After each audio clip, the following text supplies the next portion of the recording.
Greetings, fellow Guardians. Season of the Wish is here, and so is a brand new dungeon for you all to conquer. Today, I will be taking you through an in-depth guide that will teach you all of the mechanics of each encounters, optimal loadouts that will ensure your survivability and damage output, and strategies for success. Watching this video all the way through will guarantee you all the possible knowledge that you could utilize in your run, explained thoroughly in a simple and direct manner. You start the dungeon and get loaded into the snowy mountains with a straightforward path to the first encounter. A little bit of jumping and sprinting through these treacherous paths will get you to the first encounter. You start off strong with the Scorn boss named Rathil. Start the encounter by approaching the boss and beginning the fight. The mechanics for this are simple. Clear a wave of Scorn adds until all of your teammates get teleported in a cage. This cage will kill all the players inside unless you find a way to escape. If you look out of your cage as it is slowly moving up, you will find 3 taken eyes that are shooting at you from directly outside your cage. Destroy the 3 eyes and the cage opens up. Escape the cage and get back into the boss arena. On the floor of the arena, you will find a few taken totems that you must stand inside of until they start glowing. You can then proceed to enter the next totem until it starts glowing as well. You have a timer on the left side of your screen called Imminent Wish. When this timer hits 0, the number of taken totems that are cleansed within the time will dictate how long the damage phase will be. Once the timer hits 0, you will gain a buff called Naeem's Empowerment for a certain duration based upon how many totems were cleansed, and the boss becomes damageable. Damage the boss and repeat the cycle until the boss is dead. The optimal loadouts that I recommend for this encounter include Well of Radiance and Swords for Warlocks, Blade Barrage or Gathering Storm with Swords for Hunters, Banner of War with Tractor Cannon for Titans. Here is a full cycle of how the encounter plays out. Unless we did something we didn't realize. I don't think we did. I think you did. You did. I think we definitely did something that we didn't realize. Yeah, it was the thing is in Yep. the middle. Yeah. In the middle. I think we gotta get to middle and destroy something here.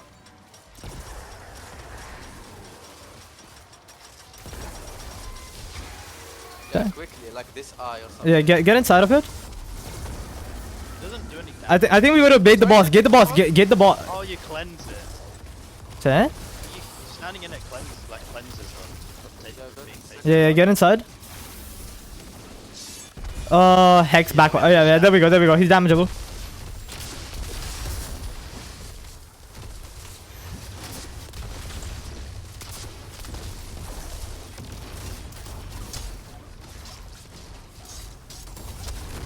That's a very short damage phase. After the encounter is complete, collect your rewards and you will get teleported inside a prison. This prison looks daunting at first, but is extremely easy once you understand on how it works. There are 3 rooms that are interconnected from the top if you are doing this as a solo player. But with a full fire team, those gates will be closed off as they are not needed. There are a total of 6 discs that can be shot to have them start spinning, shot again for them to stop spinning, and then started again to spin for them in the opposite direction. 2 of the 3 rooms will have a tally mark somewhere in the room. If you are in the room that I am in this video, this is the location of the tally mark. And if you are in the other room, here is the location of the tally mark. If you spawn into the room with the tally marks on the tablet of the adjacent room, aka the room that I am in, you are spinning the number of discs on the tablet clockwise. If you spawn into the room with the tally marks on the floor of your room, you are spinning the number of discs counterclockwise. It does not matter which discs are spinning in what direction as long as the total count matches the tally marks relevant to that direction. Each player should be able to see and shoot 2 discs by themselves. After all the discs have been shot and spinning in the correct direction, have the player who can see the activation point found on the wall that is to the left of me in this video, shoot it to activate it, which will then open the doors. After you escape from the prison, navigate through the tunnels that are filled with traps until you make your way out to the snowy mountains. After a short jumping section and a few wave of ads, you will now reach the second encounter. Your second encounter is another boss, a giant ogre named Locus or Wailing Grief. This encounter utilizes a few mechanics from the previous fights while adding in a few new ones. Start the encounter by shooting the taken blight in the center of the room. Kill a wave of ads and then destroy the taken eyes. Note, there is an infinite amount of time before you need to shoot the eyes, so only shoot the eyes when everyone is ready. Shooting the eyes spawns a wave of ads and spawn mini-bosses. Along with the ads, you will now have a debuff and the imminent wish timer that is there for 30 seconds. The debuff is called Biting Cold, which is slowly building up stacks of freeze, and once you reach to 10 stacks, you die. To avoid dying to this mechanic, you must stand near the fire lanterns that are scattered across the arena to lower your stacks. During this time, you must kill the spawned mini-boss who will drop a taken totem on the ground. The totem can once again be stood inside to cleanse it.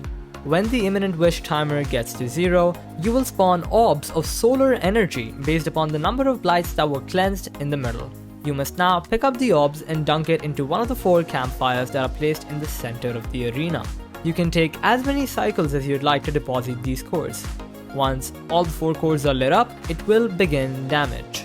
The boss will be damageable while standing in the shelter of fire, aka the place that you just lit up the fire. As soon as the first person steps inside the fire, the damage will begin.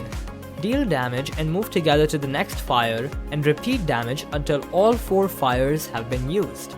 Note, a fire starts its duration the moment someone steps inside, even in between each of the fires. So make sure everyone is ready for damage before entering, and also ensure that you are not accidentally going to different fires, which will thus take away your damage potential. Each fire lasts about 15 seconds for a total of 60 seconds of damage. Once the damage phase is complete, rinse and repeat until the boss is dead. I will now cover the optimal loadouts that you could use during this fight. At the time of making this video, my team and I decided to use rockets for the main source of damage. But if future strategies involve some other damage options, you can feel free to utilize those. Warlocks, I would recommend being on Well of Radiance with Galahorn. Therotaf exotic helmet for ammo generation purposes and a trace rifle to accompany it. Hunters could choose to be on Tether to add a debuff, Arc for add clear and damage, or Solar for burst damage.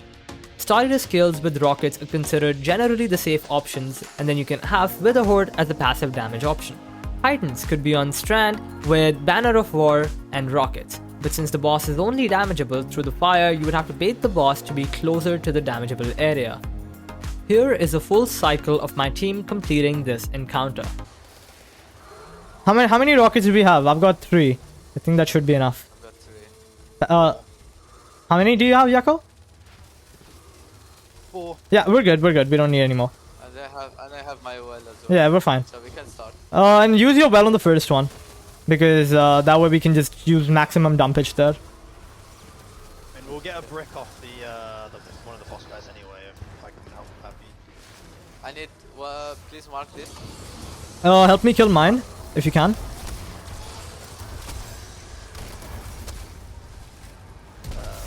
You got 2 here. What? Oh, we didn't get another one.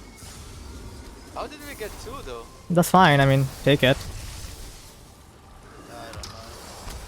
I don't know. Okay, I've cleansed Should be a heavy brick. cleansed the one on my side. Should be a heavy brick on the left. Yeah, okay. Yep, 3 bombs.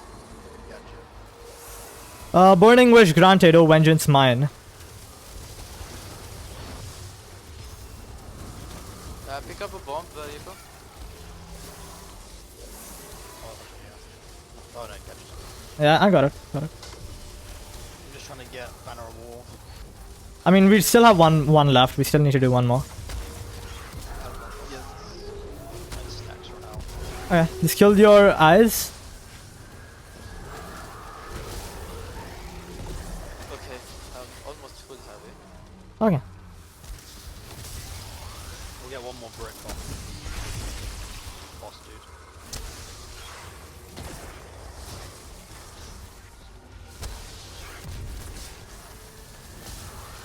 Yeah, go for it. Mark.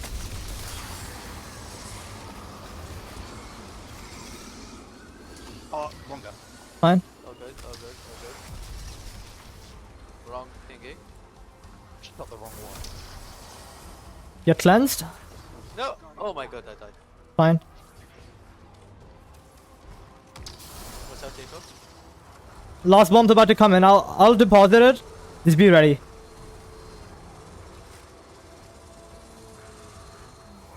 Okay. Last bomb. Top left. Where are you depositing? Top left. Yeah, Same one. go. We'll go counterclockwise. We'll go counterclockwise. All right. My well is on. Go. Damage.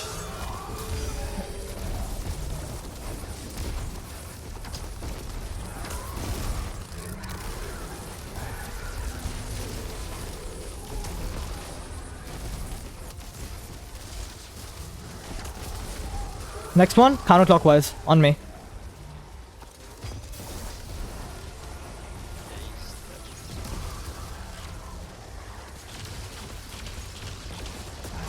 He's dead. Let's go! After killing the boss, the taken barrier behind the boss will vanish. Navigate through the jumping section until you reach another wave of ads, clear the ads, and then the path to the next encounter would open. You have now reached the final encounter and the final boss of this dungeon, Heffend. This encounter takes elements from the previous encounters and adds in another mechanic. To begin the boss fight, shoot the blight in the center of the room, which then brings the boss. Kill a wave of ads and wizards, and then shoot the eyes surrounding the boss to begin the mechanic. After the eyes have been shot, scorned mini-bosses will spawn yet again with the Imminent Wish timer. Kill the mini-bosses and cleanse the totems by standing inside of them. After the totems have been cleansed, you will now gain a debuff called the Hex of Vengeful Corruption. This debuff has a 15-second timer that you must do something within, which otherwise kills the person who is debuffed. To get rid of the debuff, simply find an enemy called the Corrupted Hex Drinker and melee it. Meleeing the enemy will get rid of your debuff, and now you can proceed to cleanse another plate.